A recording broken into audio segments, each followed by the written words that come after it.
Mangaluru police commissioner ವಿರುದ್ಧ ನಡೆದಿದೆಯಾ ಸಂಚು ಅನ್ನುವಂತಹ ಪ್ರಶ್ನೆ ಹೇಳ್ತಾ ಇದೆ. ಐಪಿಎಸ್ ಸುಧೀರ್ ಕುಮಾರ್ ರೆಡ್ಡಿ ವರ್ಗಾವಣೆಗೇನೆ ಮಸಲತ್ತು ನಡೆದಿದ್ಯಾ? ಮಂಗಳೂರು ಪೊಲೀಸ್ ಕಮಿಷನರ್ ವಿರುದ್ಧ ಸಂಚನ್ನ ರೂಪಿಸಲಾಗ್ತಾ ಇದೆಯಾ?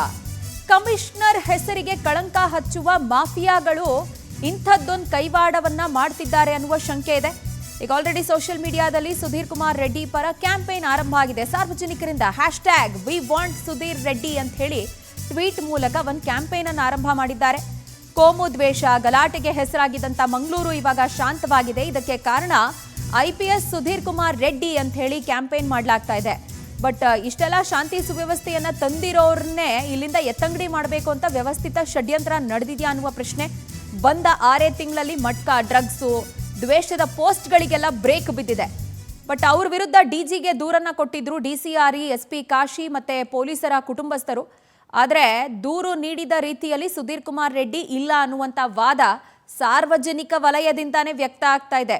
ನೋಡಿ, ಯಾರಾದರೂ ಸ್ಟ್ರಿಕ್ಟ್ ಆಫೀಸರ್ಗಳು ಬಂದಿದ್ದಾರೆ, ಅಕ್ರಮಗಳಿಗೆ ಬ್ರೇಕ್ ಹಾಕ್ತಿದ್ದಾರೆ ಅಂತ ಹೇಳಿದ್ರೆ ವ್ಯವಸ್ಥಿತವಾಗಿ ಅವರನ್ನ ಮಟ್ಟ ಹಾಕೋದು ಅಥವಾ ಷಡ್ಯಂತ್ರ ಮಾಡಿ ಅವ್ರನ್ನ ಎತ್ತಂಗಡಿ ಮಾಡಿಸೋದಕ್ಕೆ ಪ್ಲಾನ್ ಮಾಡೋದು ಸರ್ವೇ ಸಾಮಾನ್ಯವಾಗಿ ನಡೆಯುತ್ತೆ. ಇಲ್ಲೂ ಅಂಥದ್ದೇ ನಡೀತಿದೆಯಾ ಅನ್ನುವ ಪ್ರಶ್ನೆ. 2010ರ ಬ್ಯಾಚ್ನ ಕರ್ನಾಟಕ ಕೇಡರ್ನ IPS ಅಧಿಕಾರಿ ಸುಧೀರ್ ಕುಮಾರ್ ರೆಡ್ಡಿ ಅವರು 6 ತಿಂಗಳ ಹಿಂದೆ ಅಷ್ಟೇ ಮಂಗಳೂರು ಕಮಿಷನರ್ ಆಗಿ ಅವರು ಟ್ರಾನ್ಸ್ಫರ್ ಆಗಿದ್ರು.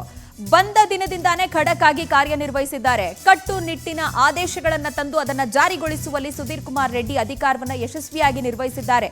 ಅಧಿಕಾರ ವಹಿಸಿಕೊಂಡ ಬಳಿಕ ಕಟ್ಟುನಿಟ್ಟಿನ ಕ್ರಮಗಳನ್ನು ಕೈಗೊಂಡಿದ್ದು ಕರಾವಳಿ ಭಾಗದಲ್ಲಿ ಯಾವುದೇ ದ್ವೇಷ ಭಾಷಣಗಳು ಕಂಡು ಬರ್ತಾ ಇಲ್ಲ.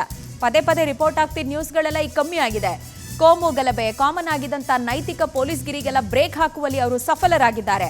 ಇನ್ನು ಜಾಲತಾಣದಲ್ಲೆಲ್ಲ ಈ ವಾಟ್ಸ್ಆ್ಯಪು, ಇನ್ಸ್ಟಾಗ್ರಾಮು, ಫೇಸ್ಬುಕ್ ಶೂರರು ಪ್ರಚೋದನಕಾರಿ ಮತ್ತೆ ದ್ವೇಷದ ಪೋಸ್ಟ್ಗಳು ಹಾಕ್ತಿದ್ರಲ್ಲ, ಅದಕ್ಕೆಲ್ಲ ಬ್ರೇಕ್ ಬಿದ್ದಿದೆ. ಅಪರಾಧ ಮಾಡಿ ವಿದೇಶಕ್ಕೆ ಪರಾರಿಯಾಗಿದ್ರಲ್ಲ, ತಲೆಮರೆಸ್ಕೊಂಡಿದ್ದವರು, ಅವರನ್ನು ವಾಪಸ್ ಕರ್ಕೊಂಡ್ ಬಂದಿದ್ದಾರೆ. ಕಾಲೇಜ್ ವಿದ್ಯಾರ್ಥಿಗಳನ್ನ ಕಾಡ್ತಿದ್ದ ಡ್ರಗ್ಸ್ ಮಾಫಿಯಾಗೆ ಬ್ರೇಕ್ ಹಾಕಿದ್ದಾರೆ. ಸಮಾಜಕ್ಕೆ ಕಂಟಕವಾಗಿದ್ದ 2 ನಂಬರ್ ದಂಧೆಗಳಿಗೆಲ್ಲ ತಡೆಯನ್ನ ಒಡ್ಡುವಲ್ಲಿ ಯಶಸ್ವಿಯಾಗಿದ್ದಾರೆ. ಜುಗಾರಿ ಇಸ್ಪೀಟ್ ಅಡ್ಡೆಗಳನ್ನ ಸದ್ದಿಲ್ಲದೆ ಕಮಿಷನರ್ ಮುಚ್ಚಿಸಿದ್ದಾರೆ. ಇದರ ಜೊತೆಗೆ ಪೊಲೀಸರುಗಳು ಮಾಮೂಲಿಗೇನು ಅಭ್ಯಾಸ ಆಗ್ಬಿಟ್ಟಿರ್ತಾರಲ್ಲ, ಅದಕ್ಕೆಲ್ಲ ಬ್ರೇಕ್ ಹಾಕಿದ್ದಾರೆ. ಈ ರೀತಿಯಾಗಿ ಸಮಾಜಮುಖಿ ಕಾರ್ಯಗಳನ್ನು ಮಾಡುವ ಮೂಲಕ ಕರಾವಳಿ ಜನ ಮನವನ್ನ ಗೆದ್ದಿದ್ದಾರೆ IPS ಸುಧೀರ್ ಕುಮಾರ್ ರೆಡ್ಡಿ. ನೋಡಿ, ಒಂದೆರಡಲ್ಲ, ಇದ್ದಂತಹ ಅಷ್ಟೂ ಸಮಸ್ಯೆಗಳನ್ನು ಬಗೆಹರಿಸುವಂತ ನಿಟ್ಟಿನಲ್ಲಿ ಅವರೇನು ಹೆಜ್ಜೆ ಇಟ್ಟಿದ್ದಾರಲ್ಲ, ಇದು ಆಬ್ವಿಯಸ್ಲಿ ಸಮಾಜ ಘಾತುಕ ಶಕ್ತಿಗಳಿಗೆ ನುಂಗಲಾರದ ತುತ್ತಾಗತ್ತೆ.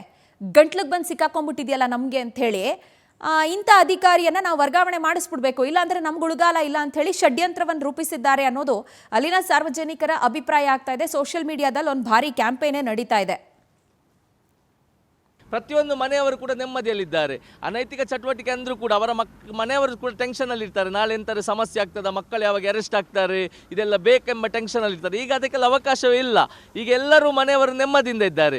ಆದರೆ ಇಲ್ಲಿ ಏನಾಗ್ತಿದೆ ಅಂತ ಹೇಳಿದರೆ, ಇಷ್ಟು ನೆಮ್ಮದಿಯಿಂದ ಮುಖ್ಯವಾಗಿ ಹೇಳ್ಬೇಕಂತೇಳಿ ಡ್ರಗ್ಸ್, ಮಂಗಳೂರಿನ ಡ್ರಗ್ಸನ್ನಂತೂ ವಿದ್ಯಾರ್ಥಿಗಳ ಒಂದು ಪಾಲಿಗೆ ದೇವರ ರೀತಿಯಾಗಿದ್ದಾರೆ. ಯಾಕಂತ ಹೇಳಿದರೆ ಎಷ್ಟೋ ಮಂದಿ ಡ್ರಗ್ಸಿಗೆ ಬಲಿಯಾಗಿದ್ದರು.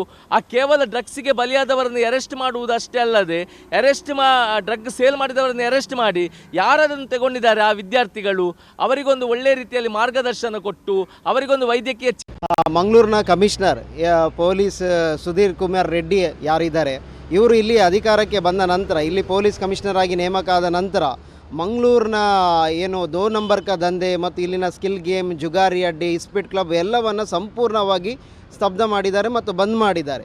ಮತ್ತು ಇಲ್ಲಿಯ ಗಾಂಜಾ ಅಫೀಮಿನ ಮೇಲೆ ನಿರಂತರವಾದ ದಾಳಿ.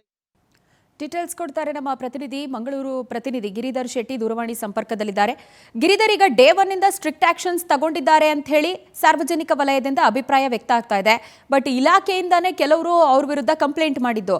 ಬಟ್ ಸಾರ್ವಜನಿಕರ ಅಭಿಪ್ರಾಯಕ್ಕೆ ಮನ್ನಣೆ ಸಿಗುತ್ತಾ? ಆಮೇಲೆ ಇಂಥ ಖಡಕ್ ಆಫೀಸರ್ಗಳ ವಿರುದ್ಧ ಷಡ್ಯಂತ್ರ ಮಾಡೋದು ಸರ್ವೇ ಸಾಮಾನ್ಯ ಆಗ್ಬಿಟ್ಟಿದೆ ಇಷ್ಟು ದಿನಗಳಿಂದ. ಈ ವ್ಯವಸ್ಥೆ ಇವಾಗ ಎಲ್ಲಿವರೆಗೂ ಹೋಗಿ ತಲುಪುತ್ತೆ ಅಂತ?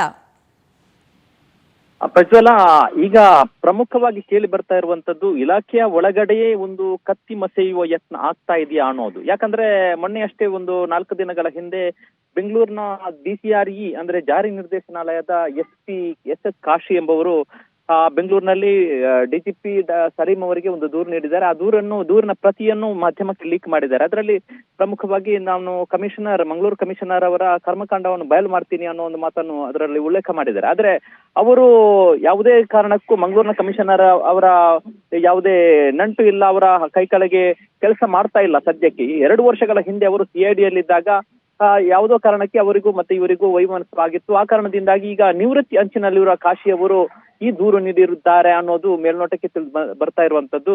ಅದರಲ್ಲೂ ಯಾವುದೋ ದ್ವೇಷದ ಕಾರಣಕ್ಕೆ, ಅಂದ್ರೆ ಈಗ ಯಾವುದೇ ಕಾರಣಕ್ಕೂ ಅವರಿಗೆ ವೃತ್ತಿಯಲ್ಲಿ ಕನೆಕ್ಷನ್ ಇಲ್ಲದೆ ಇದ್ರು ಕೂಡ ಇವರ ಮೇಲೆ ಈಗ ದೂರು ನೀಡಿರುವಂತದ್ದು. ಮತ್ತೊಂದು DGP ಸಲೀಂ ಮಂಗಳೂರಿಗೆ ಬಂದಿದ್ದಾಗ ಮಂಗಳೂರಿನಲ್ಲಿ ಇರುವಂತಹ ಕೆಲವು ಪೊಲೀಸ್ ಕಾನ್ಸ್ಟೇಬಲ್ಗಳ ಕುಟುಂಬಸ್ಥರು ಒಂದು ದೂರು ನೀಡಿರುವಂತದ್ದು. ಅವರು ಕೂಡ ಅವರ ದೂರು ಏನಂದ್ರೆ ನಮ್ಗೆ 10 ವರ್ಷ ಸೇವೆ ಆಯ್ತು, 10 ವರ್ಷದ ಸೇವೆ ಬಳಿಕ ನಮ್ಗೆ ನಮ್ಮ ಊರ್ ಕಡೆಗೆ ಟ್ರಾನ್ಸ್ಫರ್ ಮಾಡ್ಕೊಂಡಿದ್ದೀವಿ, ಆದ್ರೆ ಮಂಗಳೂರು ಕಮಿಷನರ್ ಅವರು ನಮ್ಮನ್ನು ಬಿಟ್ಕೊಡ್ತಾ ಇಲ್ಲ ಅನ್ನೋದು. ಅದು ಕೂಡ ಒಂದು ದೂರನ್ನು ಕೂಡ, ಇದು 2 ದೂರು ಕಾಕತಾಳೀಯ ಅಂತ ಕಾಣ್ತಾ ಇಲ್ಲ. ಉದ್ದೇಶಪೂರ್ವಕವಾಗಿ ಕೆಲವರು ಇದರ ಹಿಂದೆ ಯಾರು ಹುನ್ನಾರ ನಡೆಸಿದ್ದಾರೆ. ಮಂಗಳೂರಿನಲ್ಲಿ ಖಡಕ್ ಆಫೀಸರ್ ಇದ್ದಾರೆ, ಮತ್ತೆ ಮಂಗಳೂರಿನಲ್ಲಿ ಶಾಂತಿ ಸುವ್ಯವಸ್ಥೆ ಇದೆ, ಮತ್ತೆ ಮಂಗಳೂರಿನಲ್ಲಿ 2 ನಂಬರ್ ಬಿಸ್ನೆಸ್ ಬಹಳಷ್ಟು ಈ ಬಿಸ್ನೆಸ್ ಗಳನ್ನೆಲ್ಲ ಕಂಟ್ರೋಲ್ ಮಾಡಿದ್ದಾರೆ. ಆ ಕಾರಣಕ್ಕೆ ಅವರನ್ನು ವರ್ಗಾವಣೆ ಮಾಡುವುದಕ್ಕಾಗಿ ಈ 2 ಸಂಚನ್ನು ಹೂಡಿದ್ದಾರೆ ಅನ್ನೋ ಮಾತನ್ನು ಸಾರ್ವಜನಿಕ ವಲಯದಲ್ಲಿ ಕೇಳಿ ಬರ್ತಾ ಇದೆ. ಇದರ ಬಗ್ಗೆ ಸೋಷಿಯಲ್ ಮೀಡಿಯಾದಲ್ಲಿ ಬಹಳಷ್ಟು ಅಭಿಯಾನ ಕೂಡ ಮಾಡ್ತಾ ಇದ್ದಾರೆ. Fine Giridhar, thank you ಡೀಟೇಲ್ಸ್ಗೆ.